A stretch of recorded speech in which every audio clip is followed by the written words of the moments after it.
Hello, Internet, and welcome back to Contact, Space Engineers, hopefully space adventure soon. So I'm just here, relaxing, watching some TV after a whole bunch of sort of off-camera building junk, doing things that, might have been interesting, but really probably weren't. So the first thing that I just noticed as I popped up, I did some painting on the pipe. Try saying that 5 times fast. Say it's now that sort of brownish orangey color that I have. I don't know, I wanted some variety. The pillars are all still the blue, so, helps break it up a bit. The first thing to sort of talk about, really, is this door. This door used to be a window, like the windows either side of it, but it is now a door. I guess it's got a small window in it. But now a door because I have a landing pad. So this was something I'd sort of talked about fairly early on, was to just have kind of stuck out the side of the building a little, landing something or other. I figure if I'm going to be, coming here as the sort of refueling and, rest stop point in between the planet and space, well, I might as well have it kind of hooked up right off of the main comfortable living area. Fairly straightforward. It is flat. It has an inset when the square connectors so that you don't... Well, I guess you never fell in the sides. You only fell in... Oh! Oh, look at that! Oh, that's brilliant. You no longer fall into the middle of these ones. Because a normal connector, you fall into that hole and then you can't get out without a jetpack. You can if you jump and kind of wiggle, but it's difficult and annoying. So it's kind of nice that you don't have to do that anymore. With that particular connector, I don't know if they fixed the other ones. Kind of hope they didn't. But anyway, this is the upper bit. There's some more work, though, at the other end of our pipeline. So I try not to die in a tree. Look at this. We have a little oil platform thingy. It's pretty simple, all things considered. Essentially, it's just a whole bunch of O2H2 generators. So, I think each of these, there are 4 of these blocks of 4, so that's 16 O2H2 gens. Not all of them have ice. I think these ones do. Yeah. They've just sort of pulled, because of course it's all piped up to the base, so they've just pulled ice from the base. So I figured having all of this down here, I don't know, it just made more sense, and it gave a purpose to this structure aside from it is where the ice drill attaches. Which, speaking of, you may notice, there is no ice drill. I figured I'd leave that to do on camera. I actually have steel plate on me. That's good. Hopefully I won't have to go and do some mining, like, proper ore mining today, but I might. I gathered up a bit of stuff, but I also plan on building a bit of stuff today. So I think... yeah, that'll be good. I'll have a bunch of pistons. My plan is to essentially have a sort of sweeping fan sort of shape going across the ice. So, we stick out on pistons here. And actually...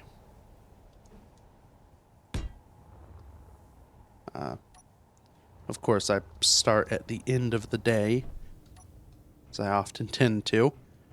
So I think with those pistons,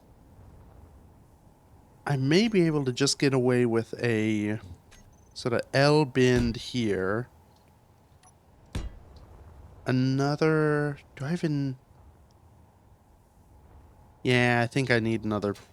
well, I need this piston. Though... and gonna have to do It's because of the height of all this, I need to get a little squirrely. I need this to be up one more block, so we'll do this.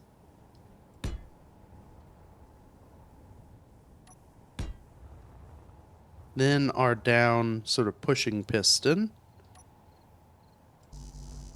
And dang it.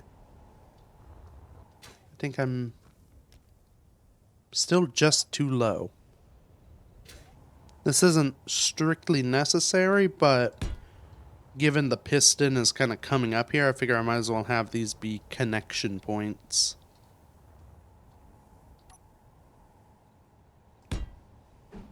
And those can just be angled. Okay. There we go. Now we have a drill. Oh.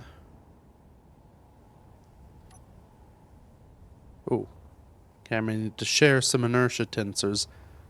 I think that'll be good to start with.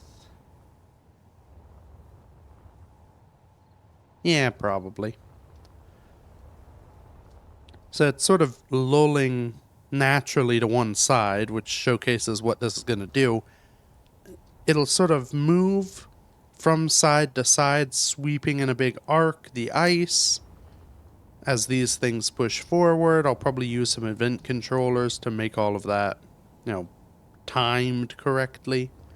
Yeah, let's go ahead and get this welded, and then the real trick, I think, is going to be finding a convenient way to program it.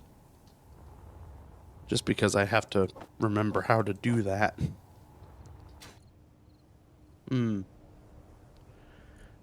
So I just set a bunch of stuff to produce. I was like, I should probably check my iron inventory. It's not looking good. I'm guessing my issue here. And let's just see. Yep. I have 0.12 kilograms of iron left.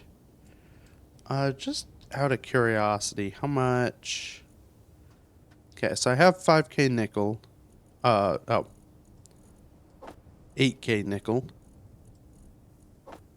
I have a K of silicon. Plenty of cobalt. I did a mining trip for this sort of extra resources just to make sure I had those. I think I was running low on nickel from all the motors, all this stuff required. But okay. Looks like another nighttime iron mining run. Probably a few. Just to make sure I have enough for my other plans for today.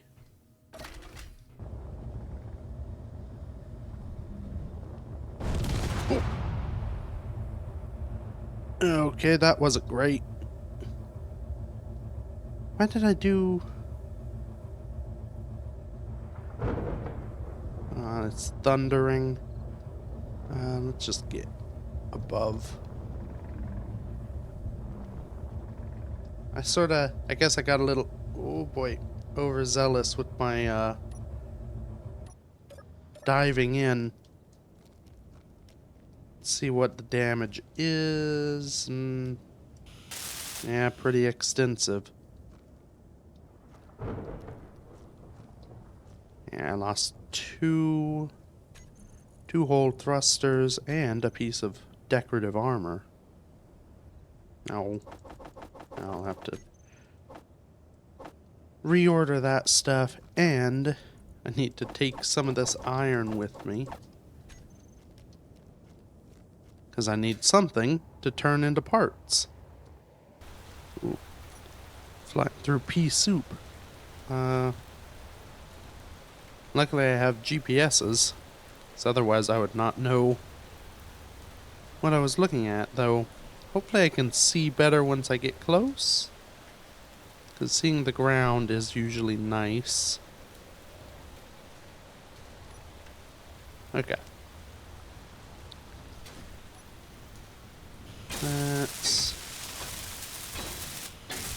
There we go. Get those guys fixed. I should maybe have a repair projector on this. Don't think I do. Because I'll need to set up those new thrusters in the whole thrusting group. Now, we keep mining and hopefully don't destroy the thing. Okay. So I've got everything welded and I've been looking at it. I think I can get by with one event controller and one timer block to make this thing automated. Ooh, except maybe I do two. Two event controllers. So essentially the sequence I need this to do. I need this arm to swing. Each time this hinge reaches one of its end points, I need the pistons to extend a little bit. To make the pistons extend a little bit, I'll probably just use a timer block and turn them on and off. I can use an event controller to watch for, well, I'll need two event controllers for each end of the hinge. But I also want this whole system to turn off when, well, I guess when a tank is full, really. Actually, yeah, I need a whole system. So the motion, I need two event controllers and a timer block to make the automated motion work. I need two more event controllers to control when the thing is running, because if I'm full of ice, I don't want to run.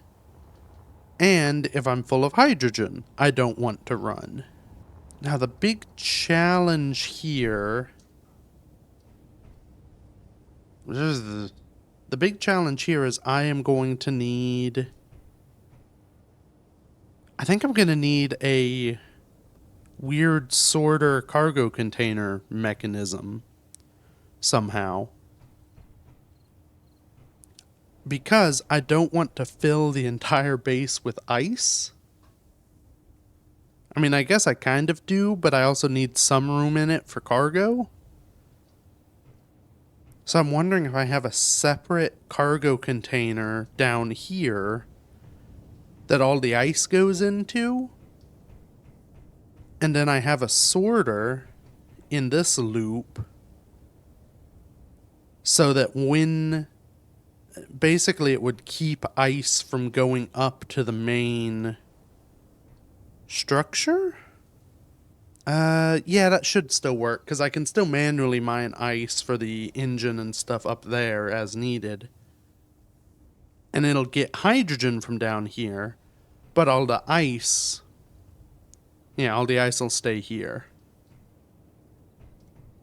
Okay. Now that's tricky because I didn't really design this with cargo. Realistically, I'd like a large cargo container.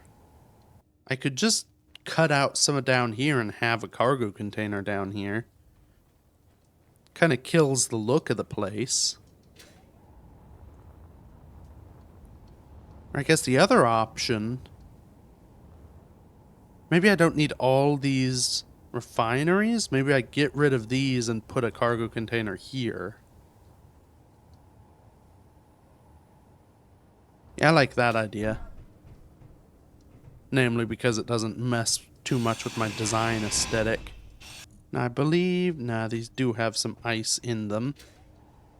That should be fine, because now they can't get more. Okay.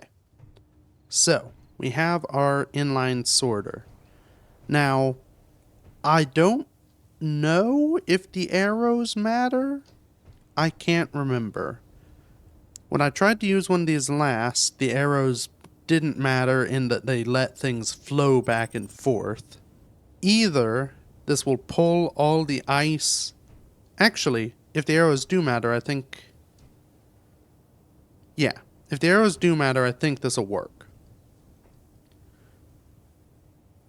I don't know. Let's find out. So, I want this thing. I want it to blacklist because I want it to not allow stuff through. And I want that stuff it doesn't allow through to be ice. Okay. So now let's, real quick. So that is our main cargo container. Ice cannot go to it. That would be the O2H2 gen on the base. Ice cannot come from it. That part is less important. But that should work. I can still get other stuff, so I can get materials from down here. It does mean that this cargo container could get full of materials inadvertently. I guess I could put another sorter up here that only allows ice in. Though honestly, I'm not too worried about that. Because basically, this cargo container exists so that I can tell the system to not run when this is full of ice. Now, I can't tell if it's only full of ice, but that shouldn't be an issue because if it's full of X amount of stuff, basically, this should fill up last. All of the generators will fill up first, so they will have ice in them. I'll have a tank that I still need to build up the top. That tank, when it gets full, basically the tank will fill up with processed hydrogen. Once that is full, these will fill up with ice. Once all these are full of ice and the tank is full of hydrogen, this will fill with ice, and once this fills with ice, I know I need to stop the drills. So if it has 50% of its volume of anything, I can probably go ahead and stop. In fact, I probably could have used a small cargo container here if I really wanted, though honestly, part of this is just having, having ice in excess so that when I come down, I can hopefully more quickly replenish. So let's get this welded up. There we go. We will name it so it's easy to find. It is the ice box. Now event controllers.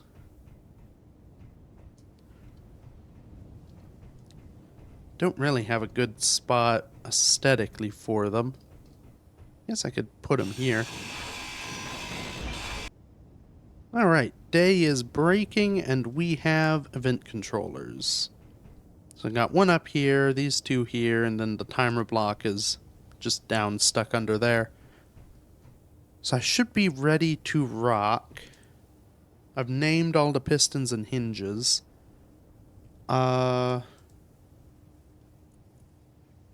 Let's go ahead and name these guys so I know what they are in the future. So we'll have this one up here controlling basically drill cutoff. And these two will be just for the ice drill to check each end. So we have our ice drill timer block. I'll set this up first. Basically what this needs to do is each time it triggers, I need to reverse the ice drill hinge. Oh, I need a second timer block. Hold on. So, the first ice drill timer block, it reverses the hinge. It will turn on all of our ice drill pistons, except for the height piston, which I'll control manually. So this won't be a fully autonomous system, but it'll be enough that basically it'll be enough that I can set it and forget it, because I doubt I'll use a full piston's length of ice before I have other sources that are not here. So okay, so we reverse our hinge, we extend our pistons, and we will start timer 2. Oh, and actually, hold on.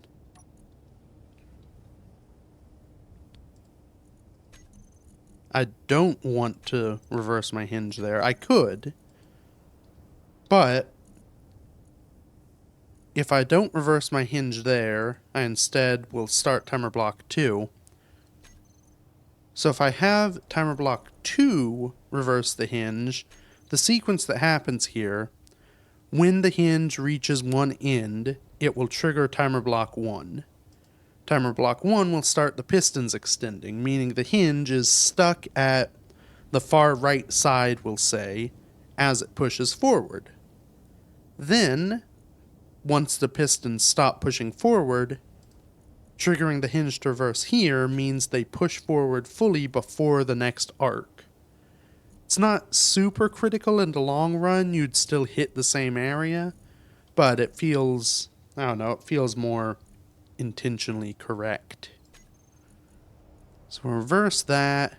We turn off all of these pistons so they'll stop at whatever distance they are. And that is good.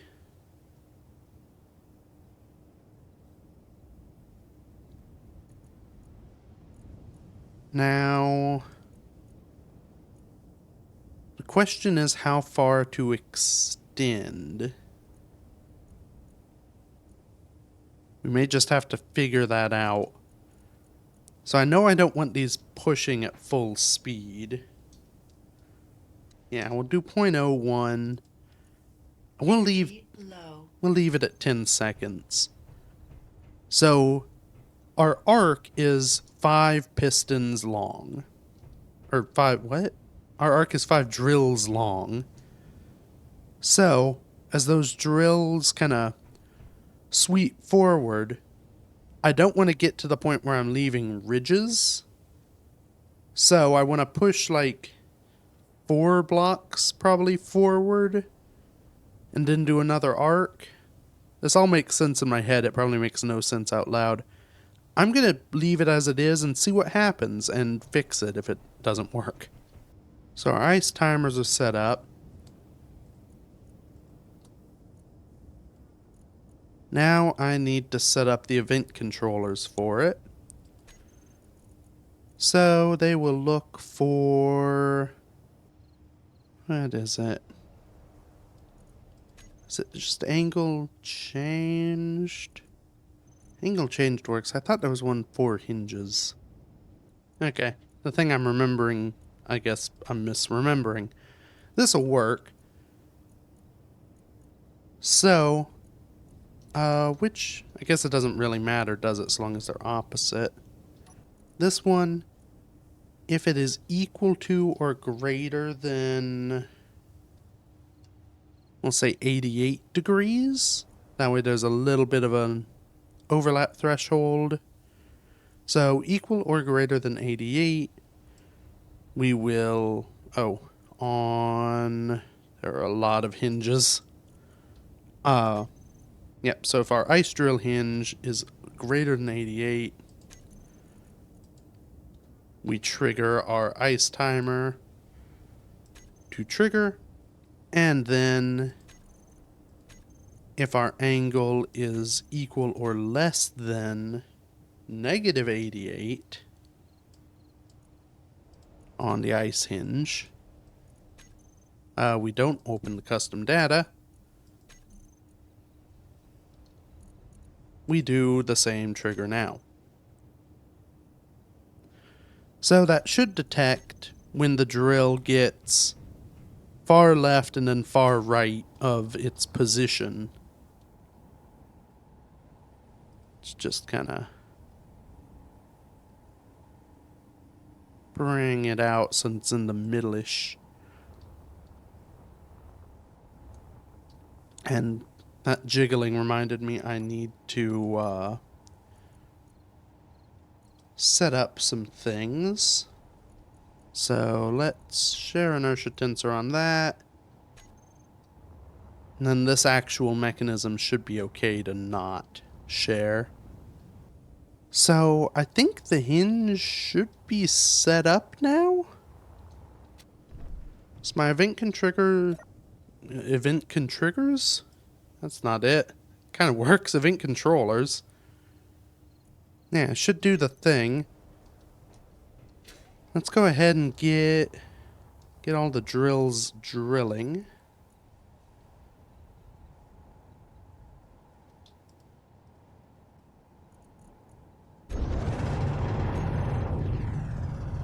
Okay.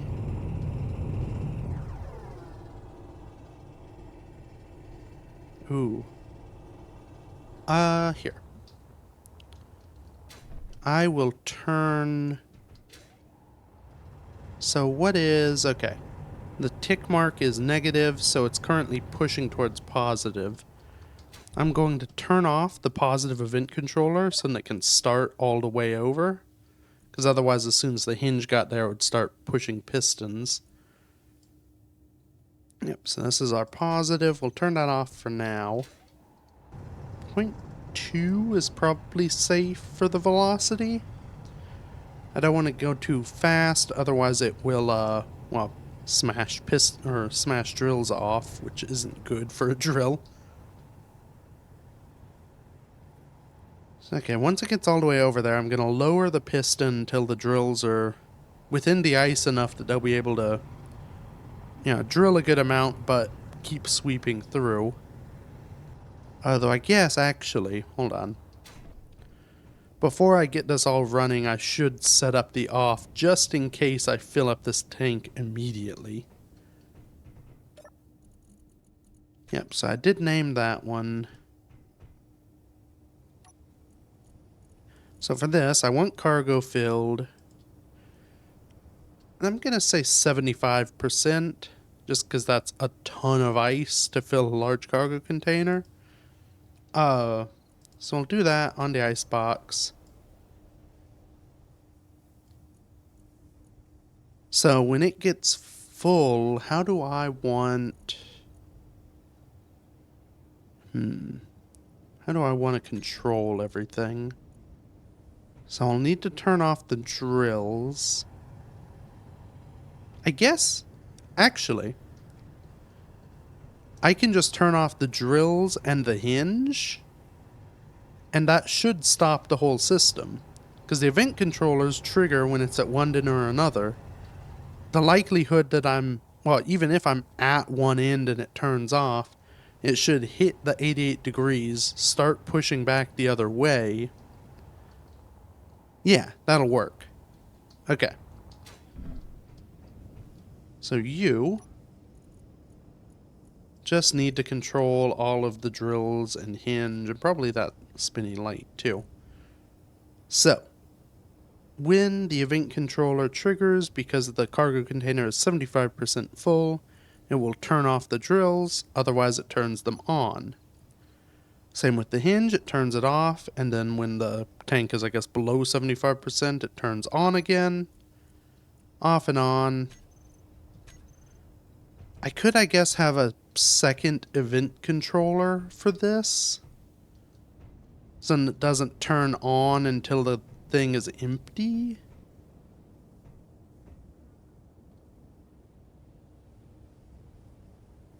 Yeah, I kind of want that. Where do I stick it? I'll just stick it right here. It'll block one of these ports, but I don't care that much. So the icebox empty. Have a cargo filled. If it's equal or less than, I don't know, let's say 0.1%. So very near the bottom. I also need it to watch the icebox. So essentially, instead of the full turning off and on things, the full will only turn them off. Then the empty is what turns things on. Yeah, and that should just function. So ice will flow into here. When the box gets full, it will turn everything off. Turning off the hinge will stop the auto incrementing process. Then once this box empties out again, meaning we've used all the ice, the drill starts up again. Okay. So now, we just push this down into the ground.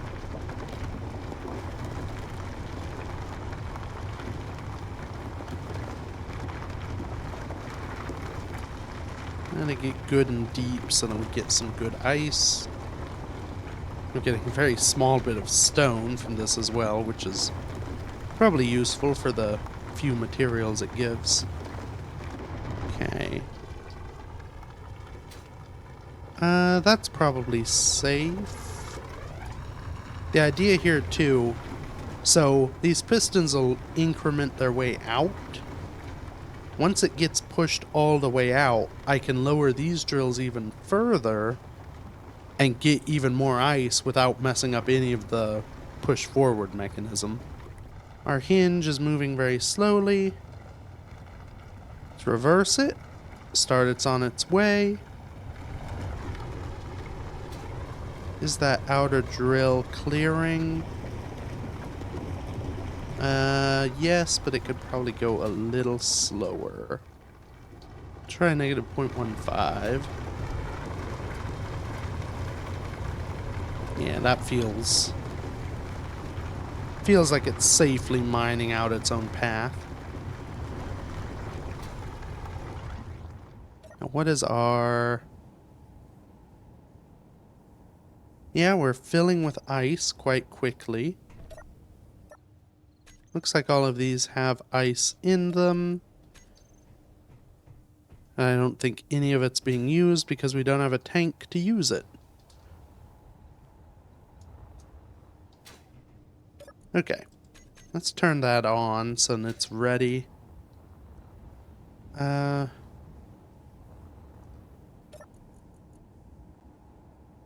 we're maybe a quarter full-ish. So it may get like a sweep and a half of ice before that container gets full, but that's fine because my hope is that this is a fairly long-term setup just as is without any intervention. So we'll watch and see here.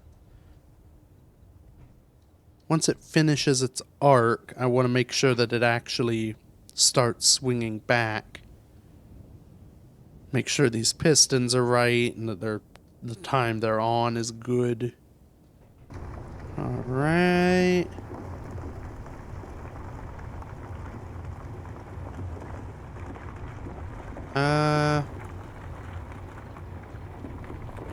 Nuts. Okay, why didn't that work? Oh, nope, it did work. I guess the drills just have more momentum. Or maybe it takes a second, but... yeah, now they're moving back. So that's nice. I don't know if it's great in terms of what it implies about this sort of event controller mechanism in general, but for this very specific use case, the hinge, even though it's triggered at past -88, it takes it a second to actually detect that and start moving. Oh, actually, hold on. No. Because it wasn't supposed to move back until...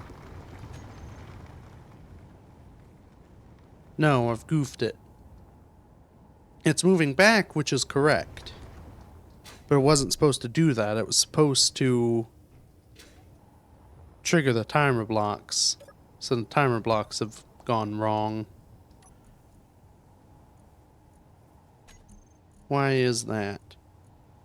I know why is that. Okay, so the push forward delay is because these pistons are currently on and set at negative.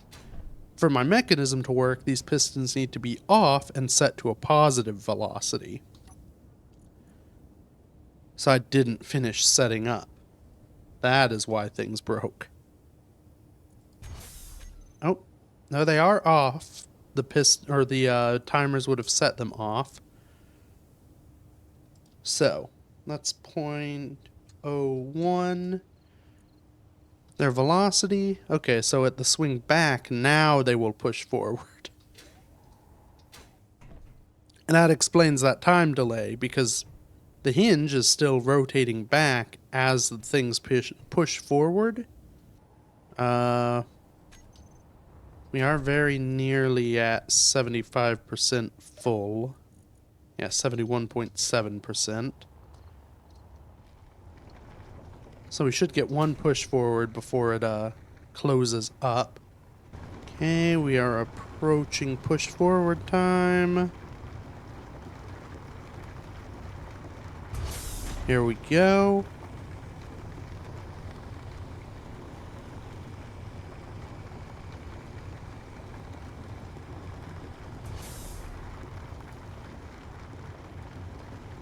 Okay, that was a very slow push forward.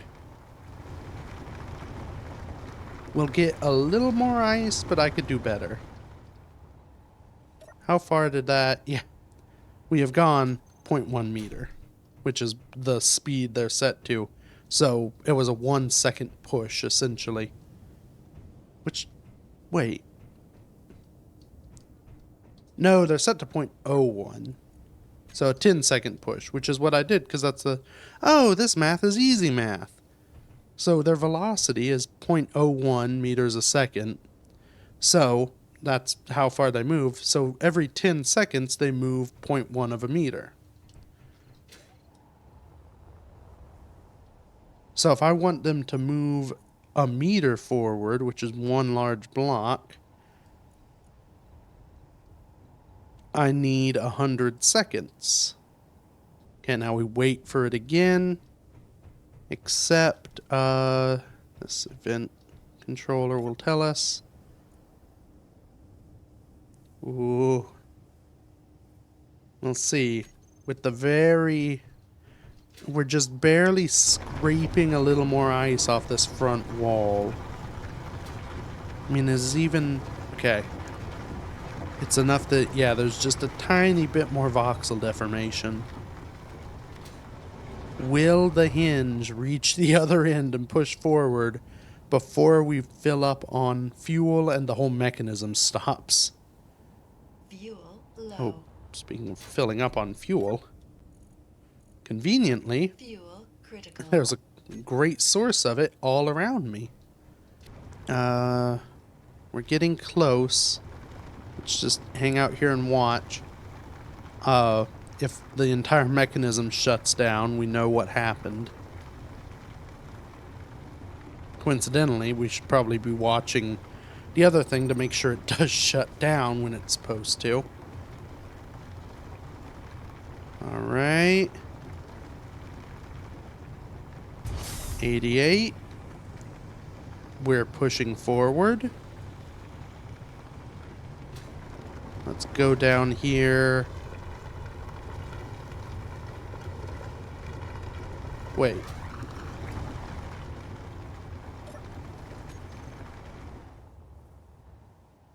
Ah, dang it.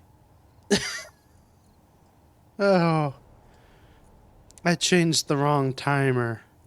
This is the one that triggers now. This is the one that matters. Okay, well, we get to watch this. Will it fill up? It's very slow. And I have a funny feeling we aren't going to make it through another sweep.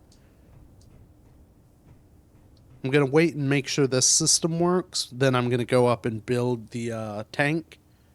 Just that will get things moving again. But, gosh, so many systems, so little attention that I can pay at any one moment. Okay, what are we at? 0.6. Incidentally, this is a very handy way to get this number. I don't know... I don't know if it'll tell me from here. I can't remember if I have build info on. I don't think so. I think build info adds a ton more stuff. I think this is just by default, it gives this information. Unfortunately, it would be lovely if we could like pass this through to a screen without difficulty. Oh, okay. 75%. Okay, it just triggered. Changed to blue. Oh.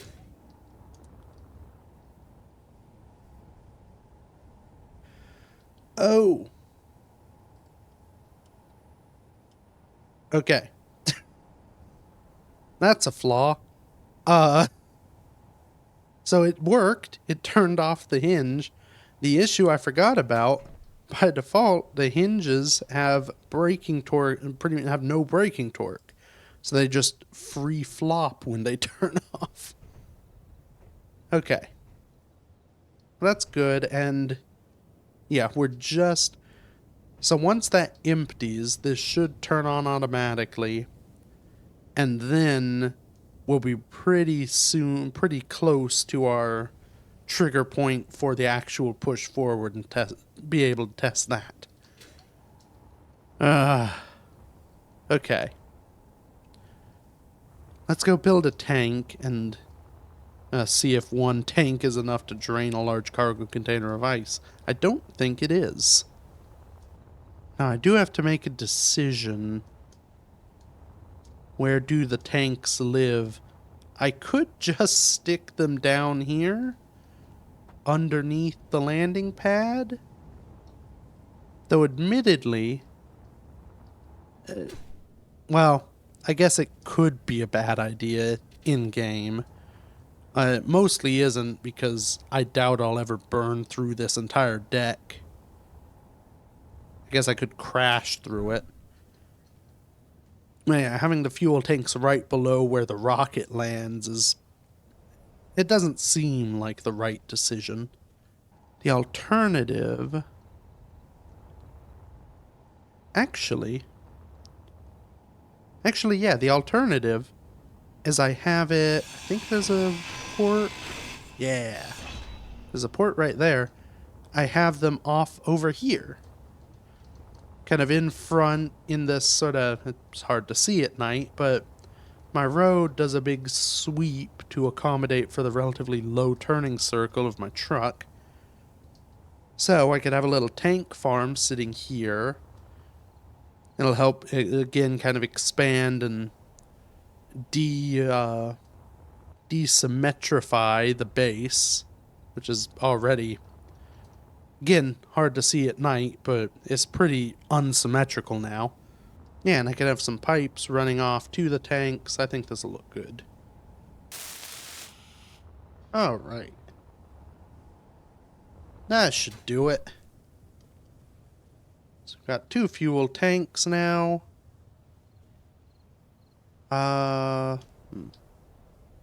They are not filling. Oh. Duh. I left this open so I could access the cargo port. There we go. Okay. They're filling, not insanely quickly, but pretty quickly. Let me... first let me paint. That is of critical importance. Yeah, I think that looks pretty good. Let's go inside real quick. One thing that I've kind of ignored that I maybe shouldn't have is power. Okay, yeah, so we'll be fully depleted in an hour. How much power does an O2H2 gen require? Okay. So each one's 500 kilowatts, so that means I would have what is that, 6 megawatts plus the 500 kilowatts for the one on base.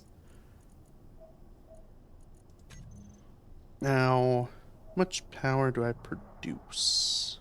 I can't remember. Yeah, I only produce like 1.5 megawatts on wind. So this will be draining my batteries pretty respectably.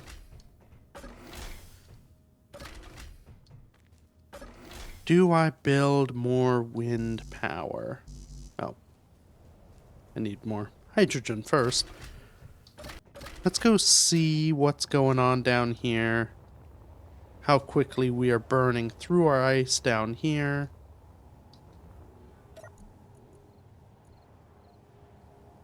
Pretty quickly. Well, that'll be going for a bit, though. So, I have a couple options for more power. I could stick wind turbines on all of these guys. That's an option. Maybe on a few of those guys.